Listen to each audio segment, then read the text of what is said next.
ఇప్పుడు ఈ మనిషి ఏమంటాడు? సంపద సృష్టిస్తానన్న చంద్రబాబు ఇప్పుడు ఏమంటున్నాడు?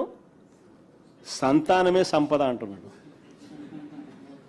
సంపద సృష్టిస్తాను అని చెప్పిన ఈ పెద్ద మనిషి ఇప్పుడు ఏమంటా ఉన్నాడు? సంతానమే సంపద అంటున్నాడు.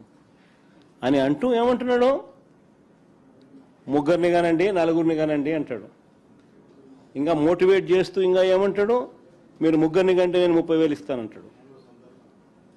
నలుగురిని కంటే ఇంకా 30,000 అంటాడు. 40,000 ఇస్తానంటున్నాడు. ప్రజలంతా మొత్తుకుంటా ఉన్నారు. అయ్యా 30,000 కథ, 40,000 కథ దేవుడు ఎరుగు, 3వ సంతానం 4వ సంతానం కథ దేవుడు ఎరుగు. నువ్వు సూపర్ 6 సూపర్ 7లో ఇచ్చిన హామీలు ఏమైనాయి స్వామి? ఇంతవరకు వాటి పరిస్థితి దిక్కు తెలియడం లేదు మాకు. ఫస్ట్ వాటి గురించి ఆలోచన చేయి నువ్వు. ఆ తర్వాత నువ్వు 3వ సంతానం 4వ సంతానం గురించి నువ్వు చెప్తే ఏదో అంతో ఇంత వినేదానికి అవకాశం ఉంది అని ప్రజలు ఈరోజు మొత్తుకుంటా ఉన్నారు. నిజంగా మొట్టమొదటిసారిగా నేను చూస్తూ ఉన్నా, ఈ పెద్ద మనిషి చంద్రబాబు నాయుడు గారు ఏదైతే చెప్తాడో కనీసం ఆయనన్నా పాటించాలన్నా, కనీసం ఆయన కొడుకైనా పాటించాలన్నా.